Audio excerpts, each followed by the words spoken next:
میرے نبی پاک صلی اللہ تعالیٰ علیہ وسلم نے فرمایا شعبان میرا مہینہ ہے، رمضان میرے رب کا مہینہ ہے۔ اتنی برکتوں والا مہینہ، اتنی شانوں والا مہینہ ماہ رمضان، آپ نے کچھ باتوں کا بڑا ہی خیال رکھنا۔ ایک تو آپ نے کوشش کرنی ہے نمازیں ذوق کے ساتھ پڑھی جائیں، یعنی ایک ہے کہ اوہو ٹانگیں نہیں اٹھ رہی اب تراویح کا ٹائم ہے، نہ اس میں کجی ہے، اس میں تھوڑا سا ذوق کی کمزوری ہے۔ اٹھنا ہے تو شوق سے اٹھنا ہے، بھاگ کے اٹھنا ہے۔ آپ نے مسجد کے ساتھ دلچسپی پیدا کرنی ہے، کوشش کرنی ہے مسجد کی صفائی بھی رمضان میں ہمارے ہی سے ہی آئے۔ اپنے علاقوں کی مساجد کی صفائی، نماز شوق سے پڑھنی ہے، شوق سے۔ آپ نے رمضان المبارک میں کوشش کرنی ہے کہ آپ یہ کہیں کہ زیادہ سے زیادہ میں دوسروں کو نواز سکوں، میں چپکے سے پہنچوں کسی غریب پر، خود سے جاؤں اور رمضان سے پہلے جاؤں، تاکہ وہ پہلا روزہ جو اس نے رکھنا ہے وہ اسی لنگر سے رکھے جو میرے حصے میں آئے، اور اس کو اپنا موسم سمجھیں جس کی وجہ سے اللہ آپ کو ثواب دے رہا ہے، اس کو موسم سمجھیں جس کی وجہ سے اجر مل رہا ہے۔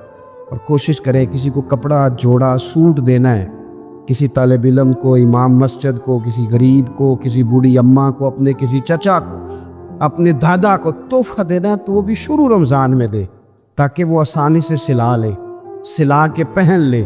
رمضان میں ہم نے قرآن پاک سے پیار کرنا ہے، قرآن پاک سے پیار کرنا ہے، صبح بھی تلاوت، دوپہر بھی تلاوت، بچوں کو ذوق دلانا، شوق دلانا ہے۔ ہم نے قرآن مجید رمضان شریف میں تراویح میں ذوق سے سننا ہے، کھڑے ہونا ہے۔ پھر رمضان المبارک کے اندر احساس ہم نے بہت زیادہ پیدا کرنا ہے، ہم نے دیکھنا ہے کہ میں کس جگہ میری ضرورت ہے، میں کس طرح کر کے کام آ سکتا ہوں، وہاں اپنی خدمات کو پیش کرنا ہے۔ پھر اس سے آگے آپ بڑھیں گے۔ رمضان شریف کے اندر سحری میں اٹھنا تو ہے نا جی، دہی لینے بھی جانا پڑتا ہے، دودھ لینے بھی کئی دفعہ جانا پڑتا ہے، تو اٹھنا تو ہے۔ تو ایسا نہ کریں کہ 10 منٹ پہلے اٹھ کے پہلے تہجد کی نماز پڑھیں، وہ نماز جس کے بارے میں میرے نبی پاک علیہ السلام نے فرمایا جب بندہ تہجد کے لیے کھڑا ہوتا ہے تو رب اسے دیکھ کے مسکراتا ہے، جو اس کی شان کے لائق۔ باقی نمازوں پہ ثواب ہو رہا ہے، تہجد کے وقت اللہ مسکرا رہا ہے۔ اور حضور فرماتے ہیں اگر جوان آدمی تہجد کے لیے اٹھے تو رب فرشتوں کے سامنے فخر فرماتا ہے۔ تو تہجد کی نماز ہر روز موقع ہونا ہے، اٹھنا ہی اٹھنا ہے، سحری کے لیے تو اٹھنا ہی ہے، تو وہی وقت تہجد کا ہے، خوب تہجد کی نماز پڑھنی۔ ایک چیز آپ نے پورا رمضان استعمال نہیں کرنی، وہ غصہ ہے۔ سارے روزے یعنی بالکل عین افطاری کے وقت بھی کوئی بندہ غلط بات برداشت، کون سی بات کرنی ہوتی ہے، صحیح کہ غلط؟ صحیح کو تو برداشت کرنے کی ضرورت ہی نہیں ہوتی، برداشت کرنی غلط بات ہوتی، اس کو سہنا ہے، اسے کہنا یار روزے ہیں، رب کی رحمت برس رہی ہے، جہاں میں نے تجھے اللہ کی رضا کے لیے معاف کیا۔ اور ذہن میں حدیث رکھنی ہے کہ حضور نے فرمایا تو رب کے بندوں کو معاف کر، اللہ تجھے معاف فرمائے گا۔ رمضان شریف میں اور سعادت کے ساتھ اور پیار کے ساتھ، اور غیبت نہیں کرنی کسی کی بھی، کسی ادارے کی نہیں، کسی بندے کی نہیں، غیبت نہیں کرنی۔ آپ کو حدیث میں ملے گا کہ نبی پاک علیہ السلام نے کچھ بیویوں سے کہا تھا کہ تم نے تو روزہ توڑ دیا ہے، اور تم نے حلال کے ساتھ رکھا تھا، حرام کے ساتھ توڑ دیا۔ یا رسول اللہ کس طرح؟ فرمایا غیبت نہیں کی تم نے، مردہ بھائی کا گوشت نہیں کھایا، یہ بہت بڑا جرم ہے، اس سے بچنا ہے۔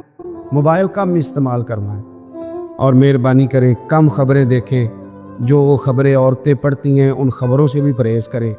کوئی ہم نے بڑا سال 11 مہینے سیاسی تبصرے کر لیے، کیا انقلاب آیا پھر ملک میں؟ تو رمضان کا مہینہ سیاسی تبصرے رہنے دیں، زیادہ وقت مسجد میں گزاریں، زیادہ وقت اللہ کے گھر میں گزاریں، زیادہ ٹائم آپ تلاوت قرآن پاک میں، استغفار میں، درود شریف میں گزاریں، ایک دوسرے کے ساتھ پیار کریں، ایک دوسرے کے کام آئیں۔ لیکن امام اعظم ابو حنیفہ رمضان میں 61 قرآن پاک پڑھتے تھے۔ کتنے؟ 60 تک اللہ اکبر۔ ایک قرآن پاک دن میں پڑھتے پورا، ایک رات کو پڑھتے، ایک تراویح میں پڑھتے، 61 قرآن پاک امام صاحب۔ آپ فرماتے میں نے چھوڑ دیے سارے وظیفے، میں صرف رسول اللہ کا قرآن پڑھتا ہوں۔ رمضان سارا قرآن پاک، سارا رمضان۔ اب تو عادت ہی نہیں رہی ہمیں قرآن پاک۔ اگر لوگ ناراض نہ ہوں تو محفل نعت ہوتی ہے تو تلاوتیں کتنی ہوتی ہیں، اور نعتیں ہم نے ذوق ہی نہیں بنایا، ذوق ہی نہیں بنایا ہم نے تلاوت قرآن کا، اس لیے کہ قراء، علماء، فقراء ان کو ہم تیار ہی نہیں کر رہے، ہم تو ایکٹر پال رہے ہیں جو پیسے لیتے ہیں نعت خوانی کے، معاذ اللہ۔ او میرے بھائی، کیا قرآن میرے نبی کی نعت نہیں؟ حضرت عائشہ صدیقہ رضی اللہ تعالیٰ عنہ کے پاس صحابہ گئے، کہنے لگے اماں جی ہمیں نبی پاک کا اخلاق بتلائیں۔ اماں جی کہنے لگی جاؤ جا کے قرآن پاک پڑھو، قال خلقہ القرآن، سارا قرآن میرے نبی کے اخلاق کا انعام ہے، یہ ساری نعت ہے، یہ ساری نعت ہے۔ اس نعت کو سننے لوگ کیوں نہیں آتے؟ اتنا رش میں اپنے نعت میں اتنا تراویح پہ کیوں نہیں ہوتا؟ اور ملت کا جوان یاد رکھے، بوڑھے تراویح پڑھتے ہیں، ضعیف تراویح پڑھتے، گھٹنوں میں درد ہے تراویح پڑھتے، بیمار بوڑھے تراویح پڑھتے، جوان وہاں چوک میں کھڑے۔ کیا جوانی اس لیے ہے چوکوں میں کھڑا ہوا جائے؟ کیا جوانی اس لیے ہے کہ سعودی عرب جانے کے لیے پاسپورٹ بنانا ہو تو 2.5 گھنٹے کھڑا رہے؟ تو شناختی کارڈ کے دفتر تو کھڑا رہے، پروٹیکٹر کے لیے کھڑا رہے، کافروں کے سامنے کاسا لیسے کرنے کے لیے تو کھڑا رہے، تو نوکری پہ جائے تو ساری رات کھڑا رہے، اور تو قرآن کے لیے کھڑا نہیں ہوتا؟ میرے محبوب نے فرمایا من قام ایمانا و احتسابا غفر له ما تقدم من ذنبه، فرمایا جو رمضان المبارک میں اللہ کی رضا کے لیے گناہوں کی معافی کے ارادے سے قیام کرے گا، راتوں کو عبادت کرے گا، اللہ اس کے پچھلے سارے گناہ معاف فرما دے گا۔ نوجوان ارادہ کرے، پروگرام بنائے کہ انشاءاللہ قرآن پڑھنا بھی ہے، قرآن پڑھوانا بھی ہے، سننا بھی ہے، اور انشاءاللہ اور یہ سننا بھی ہے اور پڑھنا بھی ہے اور پڑھانا بھی۔ ہمت کرے، دلیری کرے، آ کے کھڑے تو ہو، اللہ توفیق عطا کرے گا۔ پہلی بات یہ کہ روزہ رکھیں، دوسری بات یہ کہ قرآن پاک کی تلاوت کریں، اور روزہ رکھیں تو روزے کے سارے حسن سمیت اسے رکھیں۔ نبی پاک نے فرمایا رمضان غمخواری کا مہینہ ہے، غمخواری کریں۔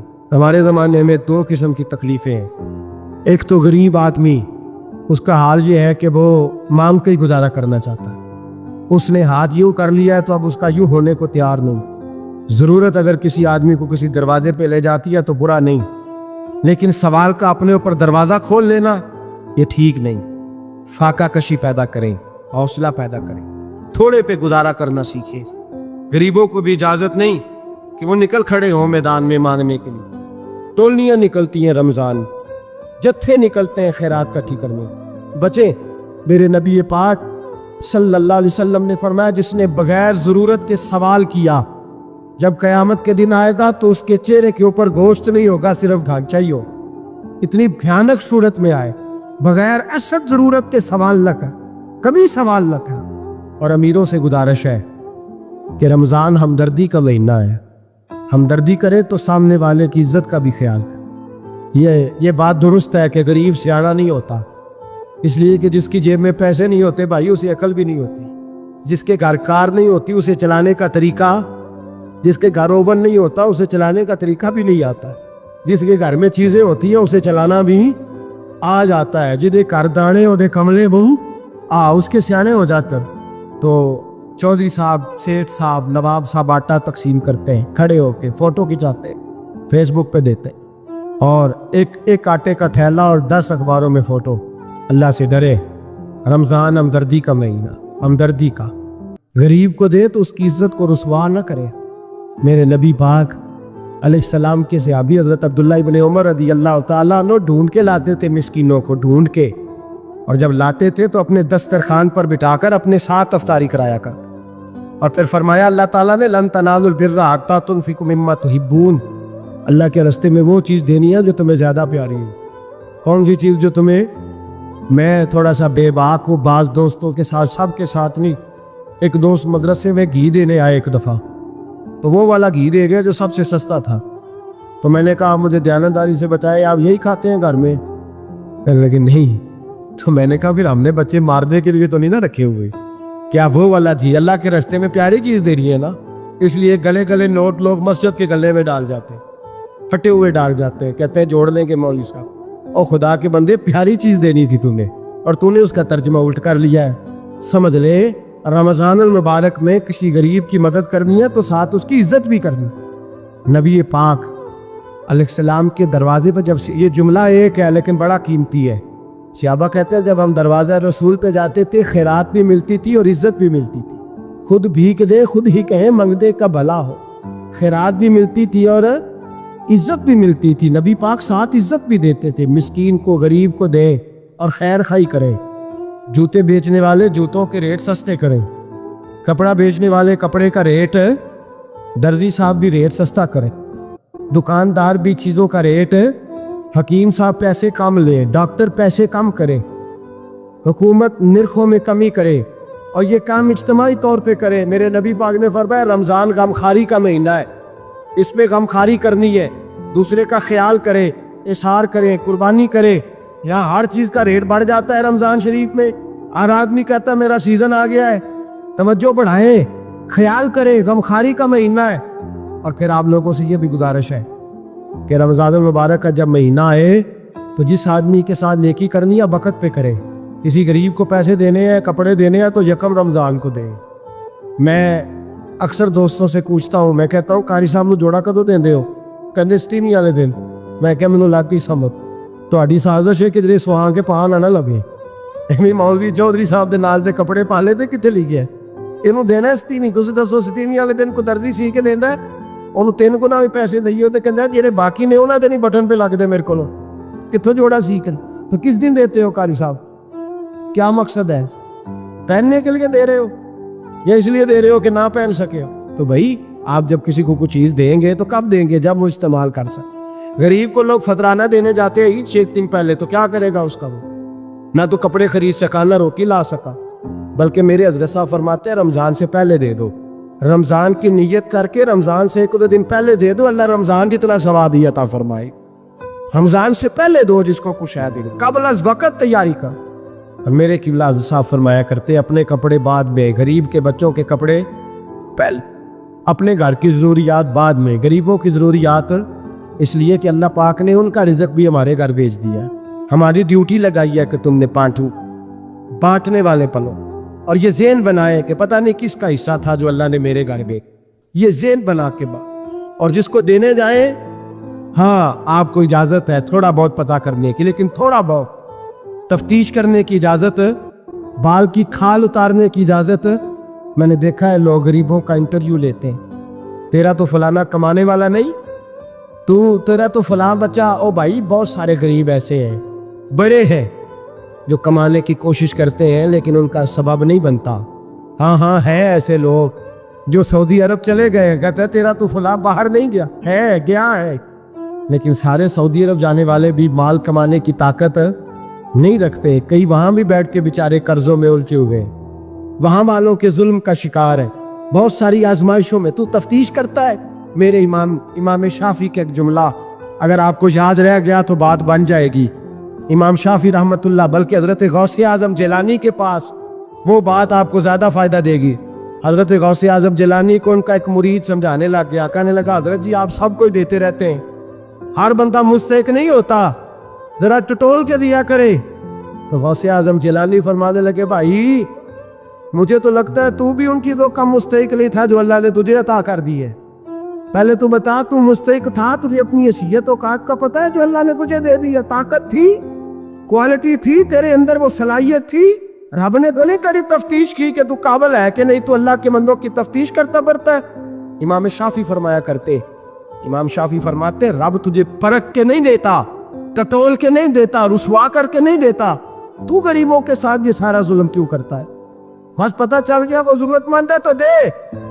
اس لیے کہ اجر تجھے غریب نے نہیں دینا, اجر اللہ نے دینا ہے. اور اللہ اجر عمل پہ نہیں دیتا, اللہ تو نیت پہ اجر عطا فرماتا ہے. تو نیت دیکھ کری کس طرح؟ تو میرے بھائی غریب کو دیں, قبل از وقت دیں. رمضان مبارک میں چوتھا کام, بات آخری اور چوتھا کام سنیں, رمضان میں دین سیکھیں. شیطان قید ہوتا ہے زیادہ سے زیادہ, اور جب آدمیوں کا پیٹ خالی ہوتا ہے نا تو ذہن جو ہوتا ہے نا وہ بھی اس کا فریش ہوتا ہے. اس میں کوشش کریں دین سیکھنے کی. میرے نبی کریم صلی اللہ علیہ وسلم نے اس دین کو علم کا دین قرار دیا ہے, شعور کا دین قرار دیا ہے, فہم کا دین قرار دیا. نبی پاک صلی اللہ علیہ وسلم نے فرمایا ایک عبادت کرنے والا عشاء کے بعد کھڑا ہو اور فجر تک نماز پڑھتا رہے. ایک عالم دین عشاء پڑھ کے سو جائے, اٹھ کے فجر پڑھ لے, تو وہ 70 عبادت کرنے والوں کا درجہ زیادہ نہیں, عالم کا درجہ پھر بھی زیادہ. اس عالم دین کا درجہ زیادہ ہے, اس لیے کہ وہ لوگوں کو آگاہی دیتا ہے, شعور بخشتا ہے. یہ دین جو ہے یہ, اور نبی پاک صلی اللہ علیہ وسلم نے فرمایا عبادت کرنے والے پر عالم کا درجہ اتنا ہی زیادہ ہے جتنا میرا درجہ اپنے غلاموں پر زیادہ ہے. عالم کو حضور نے اتنا بڑا مقام دیا. دین سیکھیں, شعور حاصل. یہ فقاہت کا دین ہے, شعور حاصل کرنے کا دین ہے. اور نبی پاک صلی اللہ علیہ وسلم نے فرمایا دین کی ایک بات سیکھ لینا 1000 نفل پڑھنے سے زیادہ درجہ رکھتی. دین کی ایک بات سیکھ لینا 1000 جنازے میں شرکت سے زیادہ درجہ رکھتی. دین کی ایک بات سیکھ لینا, میرے نبی پاک صلی اللہ تعالیٰ علیہ وسلم ارشاد فرماتے 1000 مریض کی عیادت کرنے سے زیادہ درجہ رکھتی. فرمایا جس نے رات کے ایک لمحے میں دین کی ایک بات سیکھی اللہ اسے ساری رات عبادت کرنے سے زیادہ ثواب عطا فرمائے گا. میرے ایسا فرمایا کرتے جب سیکھنے والے کو یہ ثواب ملے گا تو بتائیے سکھانے والے کو کتنا ثواب ملے. اسی اللہ کتنا در رمضان آ رہا ہے, شیطان قید ہے, دین پھیلانے کی کوشش کرے, جد و جہد کرے. بڑی نیند آتی ہے فجر پڑھ کے, لیکن اگر کسی کا ارادہ بن جائے کہ دین سیکھنا بھی ہے اور دین بچوں کو, تو پھر کوئی نیند غلبہ. ایک مثال ایک عالم نے سمجھائی. کوئی بزرگ تھے درویش عالم, ان کے پاس ایک عورت آئی, کہنے لگی میں بچوں کو سویرے بڑا جگاتی ہوں, بچے جاگتے نہیں نماز کے لیے. بڑا عجیب جواب دیا بزرگوں نے. درویش عالم نے کہنے لگے بی بی کیوں نہیں جاگتے, جگایا کر, بیدار کیا کر, اٹھایا کر. کہنے لگی بڑی چکر کرتی ہوں, اٹھتے نہیں, بیدار نہیں ہوتے. اللہ والے تھے نا. کہنے لگے یہ بتا اگر اس کمرے میں آگ لگ جائے تو پھر بچوں کو کیسے بیدار کرے گی؟ آگ سے بچانے کے لیے کیا کرے گی؟ پھر تو بالوں سے پکڑ دی, گھسیٹنا پڑا تو گھسیٹ کے کمرے سے لاؤں گی, پھر تو چوٹیں لگتی ہیں تو لگ جائے, پھر میں پرواہ نہیں کروں گی. آپ فرمانے لگے یوں سمجھ لے جہنم کی آگ جل رہی ہے. اگر تیرے بچے نے نماز نہ پڑھی تو آگ لگ جائے گی, اگر اس نے عبادت نہ کی تو اسے آگ, اب جیسے بھی تجھے اٹھانا پڑتا ہے اٹھا گھسیٹ کے باہر لا, لیکن اس کی نماز قضا. نیند بڑی آ رہی ہے سویرے, لیکن اگر دین نہ سیکھا تو مشکل ہو جائے. جیسے بھی اپنے آپ کو جگانا چاہیے, ہمت کرنی چاہیے, دلیری کرنی چاہیے. اے خالق کائنات, آئندہ جمعہ رمضان میں آنے والا ہے. اللہ امت کی خیر فرمانا, کشمیر کے مظلوموں کی خیر کرنا, برما کے مجبوروں کی خیر کرنا. پاکستان تیرے نبی پاک علیہ السلام کے نام پر, کلمے کے نام پر بنایا گیا وطن ہے. اللہ اس میں دین کا جھنڈا نافذ فرما دے. اس وطن عزیز کو قیامت کی صبح تک قائم فرمانا, اور اللہ ہم سب کو بھائی چارے سے, پیار سے, محبت سے, ایک دوسرے کے احساس میں زندہ رکھنا. اس ماہ مقدس میں تو جن لوگوں کو معاف کرے گا ہم سب کے نام بھی اس میں شامل فرما.